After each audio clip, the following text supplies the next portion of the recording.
Hello everybody. So this is going to be a bit different from the videos that I usually put up, which are largely musical compositions. What this will be is an overview of the Pittsburgh Modular Lifeforms system. Their synthesizer voice 1 or SV-1.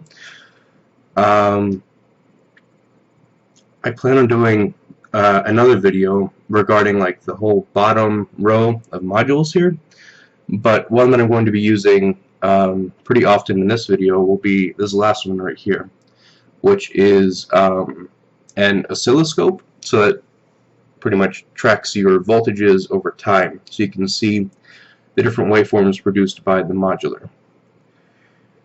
Okay, so jumping right in, the Lifeforms is it's one panel, so it's one module pretty much, but it has a bunch of these like dark gray boxes, which you've probably noticed. Each of those boxes is a standalone module. So if I wanted to focus only on these bottom ones here, I can still pull different functions, or like use the filter, for example, or I can pull functions out of the ADSR. It's pretty versatile. I like it a lot. So the Lifeform system is kind of like one of those gateway drugs into modular, similar to probably like the Moog Mother 32 or the new Make Noise Zero Coast or No Coast. This is Pittsburgh Modular's version of like an entry point. Yeah. So I'll go over the standalone modules in the case here. So on the left, we have a MIDI module. So what you can do, there's like a breakout cable that will, you plug into here. It looks like a headphone jack. It's like a duo thing. You plug it into there, and then it breaks out, and the other side is a MIDI cable. So if you're kind of hesitant on really patching this thing, the MIDI cable will do a lot of the work for you, because there are some internal connections that make it so you don't have to actually patch these things, because it can be kind of intimidating if it's your first time really using a modular synthesizer. Okay, so the thing to understand about modular synthesis is that each module is an island, so to speak. So they can't speak to one another unless you have a patch cable. So essentially what you can do is, well, you take an output and plug it into a corresponding input, so I can put it into like the mixer, with a filter, or straight into the VCA, or right into the output, which you can hear. So let's just start with the basics here. The SV-1 has actually 3 oscillators on it. So here's the first one, the second, and the third. So each kind of like vary in complexity. So the first one is the most complex, second is second, third is last. So this first one here, this top knob is your frequency control, so that it will change the pitch of your waveform. And then you have a fine tune right here. So if you wanted to do like a more like East Coast synthesis method, you can tune it so it'll work with like traditional instruments like a guitar or a piano. So it'll follow like real pitches, and but I mean, if you're going to do like a West Coast version, which is lots of frequency modulation and things of that sort, yeah, it does matter, but not as much as to where your frequency knob is. So moving right along, here is a frequency modulation input, and it has a knob corresponding to it. So you can have a voltage in here, and then this will be the guide to how much voltage you're actually allowing through, like how much of an effect you're going to have on the pitch of the oscillator. The next down is the width CV. So two of the waveforms on this oscillator have variable like wavelengths. So what you can do with CV is actually modulate that. So for example, the square wave, which I'll show you in just a bit, you can change the spacing of the intervals, which will become clear with the oscilloscope. Right, and then down here you have 5 different outputs, which are all different waveforms. So here's a blade, which is kind of like a Pittsburgh Modular specific waveform. It's not like one of the basic ones. I think it might be like a few waves added together, but I'm not entirely certain.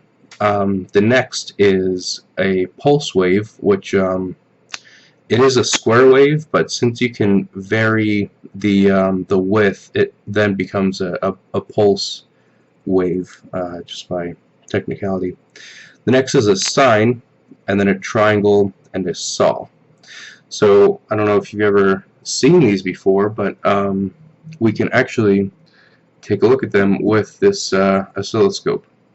So first I'll just take the sine wave and plug it into here. Now you just have to there we go. So you can see the sine wave, and then if I change the frequency here, you'll see that the wave shape changes. So you can get pretty high up there, and it just becomes a right. So it can kind of go down, and then it becomes like indistinguishable because it's going to take so long. But anyways, so yeah, there's the sine. Now I'll show you a triangle wave, which is kind of sinusoidal, but with the sine, it's very like gradual peaks, but with the triangle, it's more like a linear thing. It'll go straight up and then straight back down, straight up, straight back down. And again, you can change the width. Next I'll show you is the saw. So there we go. This one, like this example, the value starts at 100% and then it falls down to 0, then to negative 100%, and then it shoots straight back up to positive 100%.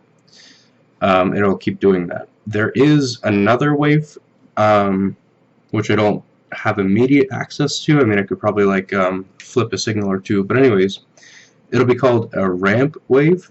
So instead of going completely down, it'll actually rise from left to right, and then go all the way down, left to right.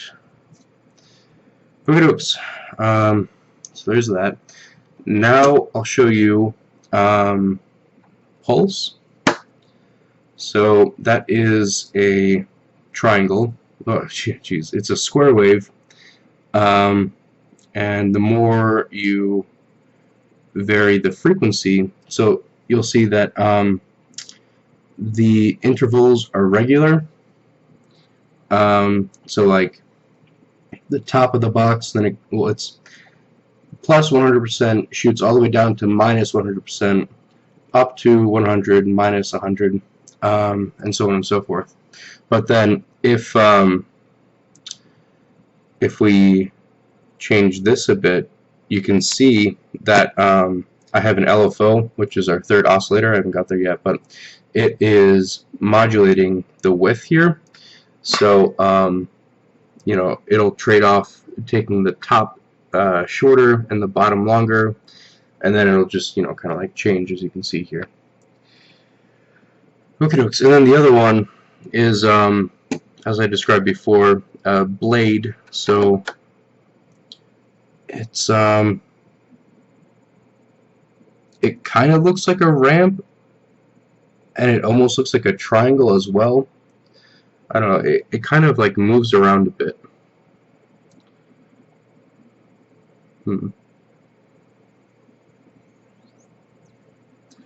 Alrighty, and then, you know, you can change the width. You can see it's a kind of a crazy thing there. So what we can do here actually is I can let you listen to the basic wave types. Now what I'm going to do is there is this is kind of like a you can like patch things through it. So right now I have like the waveform going to it, and then I can just take that signal and take it out, and I'll put it right back into, this is a mixer right here. And the only reason that I do that is because well, I'd like to turn the signal down, so it's not as intense or loud. So then I'll take the output of this particular mixer and just put it right out to the speaker. Turn it up just a little bit. Okay. I'll move this one out of the way so you can see it.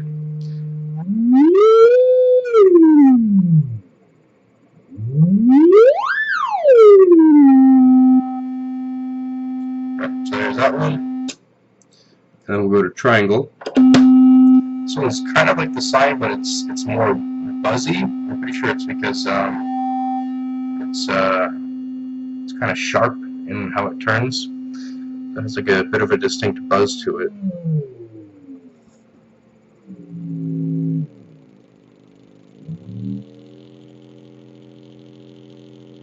Yeah, it's pretty nice. That's one of my favorites. I also like the saw, but only through a filter. You don't see why.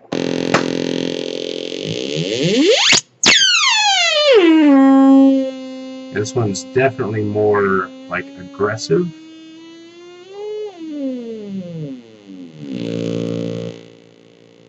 Alright, yeah, so there's that. Then I'll show you the square wave.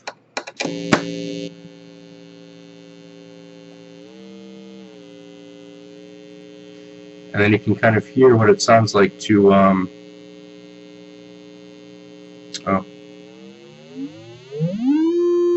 Yeah, I don't know if you're still watching the oscilloscope or not, but you can just kind of like listen. Anyways, I'll show you what the pulse width modulation sounds like.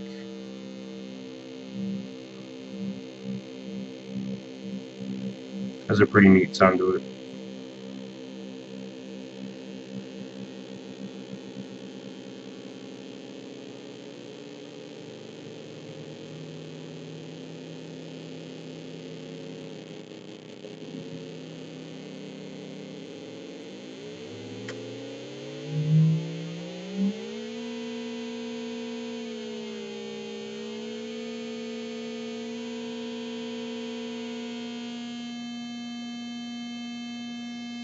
Cool. And then last, blade.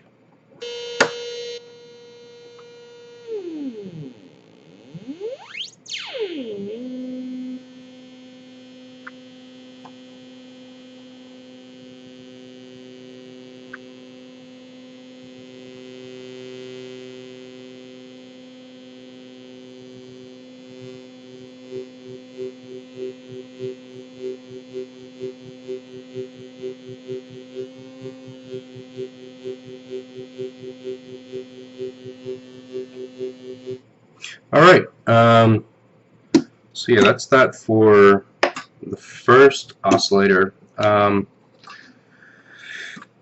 The second oscillator, which I told you about before, is not as feature intense as the first, but I'm pretty sure they did that to make room for the third. So this has like the coarse frequency knob and then like the fine tuning, and this one also has a an FM, so frequency modulation, right? And then this one has a square output, so there's no like width CV, and then it has sine, triangle, and saw. So it's more or less identical to this one, but with a few less features. This one, the third one, is actually, it stands for LFO, which is a low frequency oscillator, meaning that you can't hear, well, okay, so the human ear can perceive frequencies, I think it's like 20 hertz to like 20,000, and hertz is a unit of frequency, but this might go into audible range, but I'm not sure. Let's see.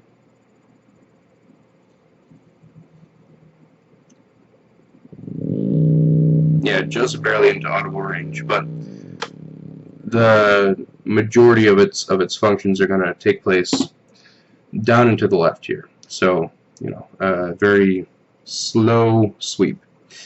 This one has triangle and square outputs.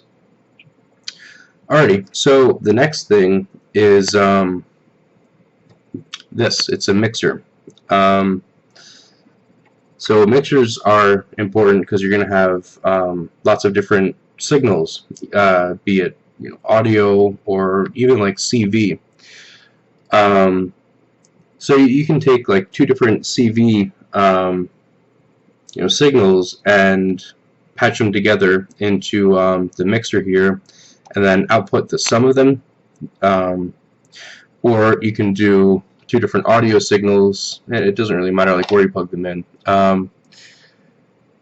Right, so the mixer is kind of neat because it can be two different mixers with two lines each. Or if you don't patch anything to the mix out for 1 and 2, you can plug a signal into here, here, there, and there. And then all 4 of them can be exported out to the bottom one, which should just be for like 3 and 4. Okay, yeah, so there's the mixer. It's pretty straightforward.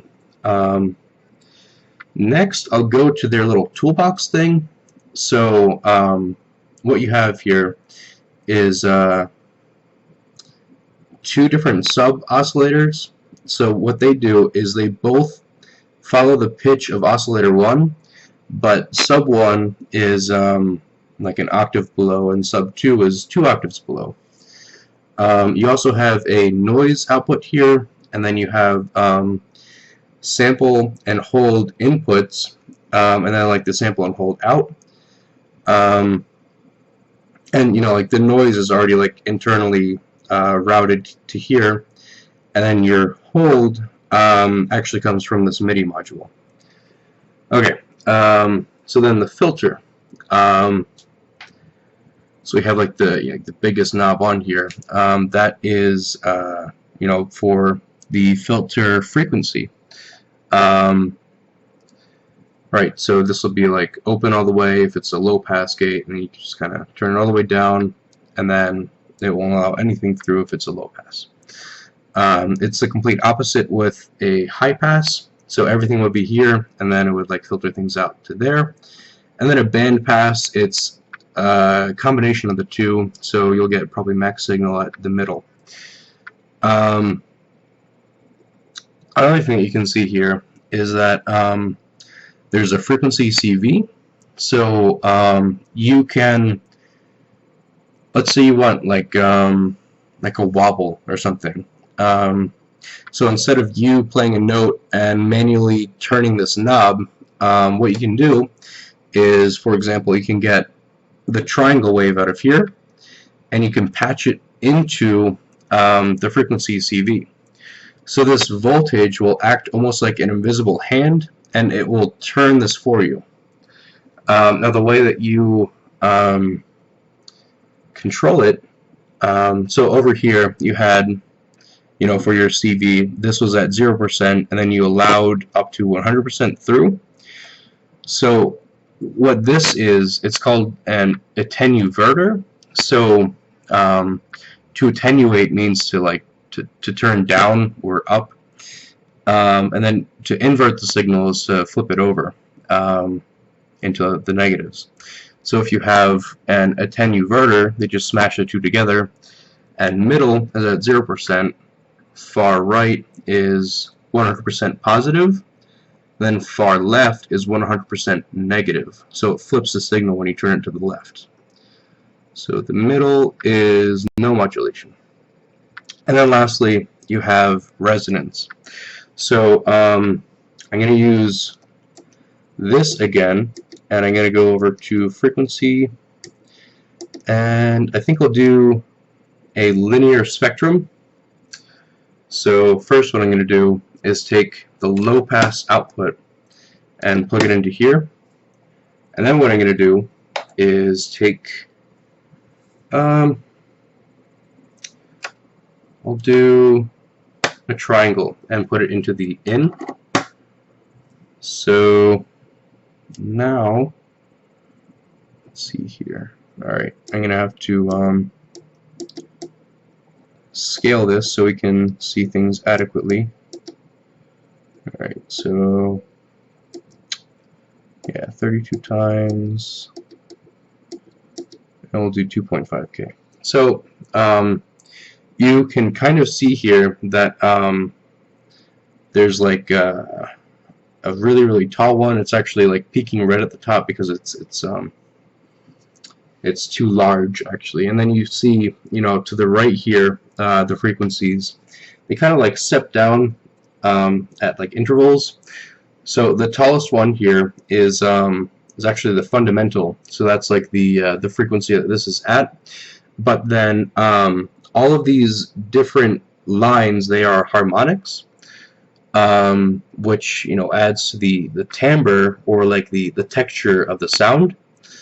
And then I can show you, if I turn down the filter here, you can begin to see that these harmonics are washed out, and then we're left with the fundamental.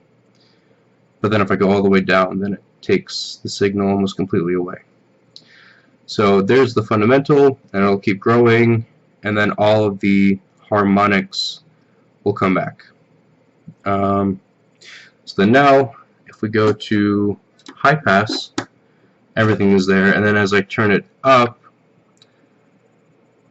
it drops out again. But this one completely and, you know, more rapidly actually.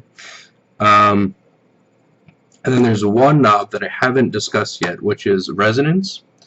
And what that does is it kind of superimposes a harmonic onto the sound. So let me just show you. So if I turn up the resonance, you can see the values coming back up a bit. If I go all the way, it'll be really high up there. But then as I scan it through, you'll see like the notch where it is kind of like travel. It'll like ripple through there a bit. There's lots of interesting physics here, but obviously we're not going to get into that. Right, and this is at like a reasonable level. It'll still kind of like go through there, but not as much. Basically, what the resonance will do is, as you close out more of your harmonics, the resonance will make some of them, be there even still. They'll hang around for a bit longer. Right, and actually, I will show you what it sounds like. So what we'll do is actually plug this into there, and then from here plug it into there, and then I just need one more cable from there to there. Okay, so this up.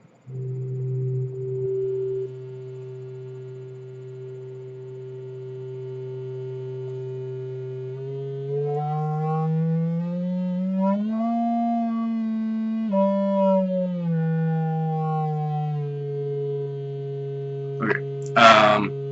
So then as I turn this, you can kind of like hear the top fall out, and all that's left at like this very last one is just the fundamental. I turn it up more, and then you hear kind of like a brighter sound because it's giving back the different harmonics. So then if I turn this up a bit,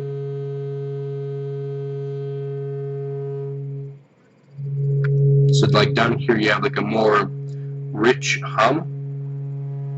Turn this up even more. I don't know how good my mic quality is. I just do like a line in, but hopefully you can hear that ripple.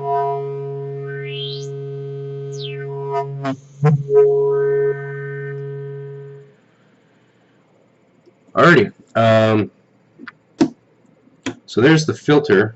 It's another important part of shaping your sound.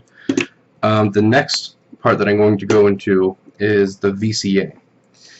Okay, so top right here is the voltage controlled amplifier. So you put a signal in and you set the level to where you want it to go out, and then you put an output. I'll actually show you what that'll be like. So I'll just put a sine into here, and then I'll take the output and then plug it into the outs. Okay, so nothing is playing. Both volumes are up. You know, what's going on? Is it broken? No. So what's special about the voltage controlled amplifier is that nothing gets through without it being activated by some voltage. So what I can do is turn this down a bit, but I can get like the burst output from this random function generator, and I'll just clock it randomly. So it's very clicky because it's just like, you know, opening the door and closing it, open, close, open, close. So this would be like the equivalent of like pressing a key down. So it'll just like open the thing 100% and then close it once it's done. So that doesn't sound very good. So another tool that we have is it is the ADSR, which stands for Attack, Decay, Sustain, and Release. And this is kind of like a slope generator. So this would be like the onset, so it's the attack. So the more you have this value here, the higher its value will be. So at 0, whenever you hit a note, when you like gate this, it'll just immediately come on. But if you have this up just a bit, it'll kind of like slant upwards, and then the note will be 100%. The next sequence here is decay, which really only works if you have attack there. So if your attack is up, it'll kind of like slope up, and then if your sustain is lower than that, then it'll go attack, and then you can decay it a bit so that it like falls down a bit, and then sustain will keep it like straight until you like release the key. But then that last part is release. So essentially attack brings it up to a level, and then decay brings it like down a bit, and then it holds to sustain for as long as you have the key pressed. And then when you release the key, it'll then follow the release. So whatever slope you have plugged into here, then it will release. So this output of voltage will go into here, which is the VCA. So that slope that you generate with the knobs will then show you like what it will allow the volume to increase or decrease in that manner. But you don't have to use the ADSR just with the VCA. You can also put it into the filter here. So whenever you trigger a note, the filter will open and close at like a specific function. I mean, voltage is voltage. So you can pull out of here and put it into like your width CV. A lot can be done with an ADSR. There are other ones that, like this one, for example, if this is set to envelope, which it is, it only has 2 stages, so that's like attack and then decay. So it'll go up to a value and then it'll like come back down. Also, I want to say that if you're still watching this, you are a trooper because it's like half an hour long. But anyways, so I will put this signal, a sine wave, into the VCA, and then I'll actually take the VCA out and put it into here, the oscilloscope, and then I'd like to trigger this somehow. So, well, first I need to do ADSR to VCA. How do I want to trigger this? So I could just slow this down and a really long burst signal.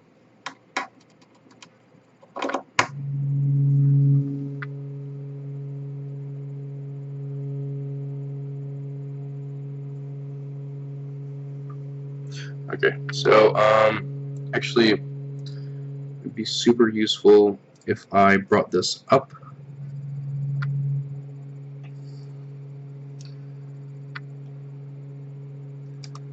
Okay, so the burst is still on, so right now it's just holding the sustain. Just burst it again. I want to actually be able to control this, so maybe I'll just do this, that CV. What if I just like trigger it?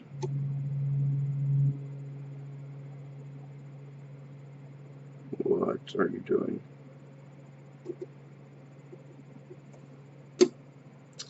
Alright, that thing's flipping out. Gee, this is a bummer. Alright, I'll just take man, I wish I had my my CV keyboard here, but I'm kinda like stuck for space here. Guess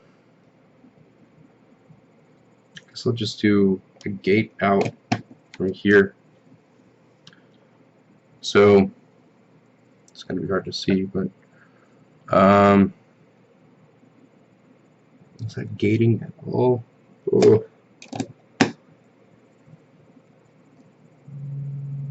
Alright, there we go.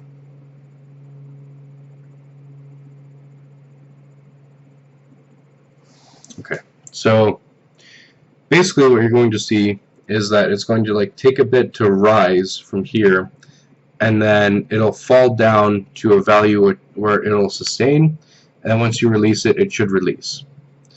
I wish I could like slow the tempo down a bit. Oh well, things are just gonna have to work with it.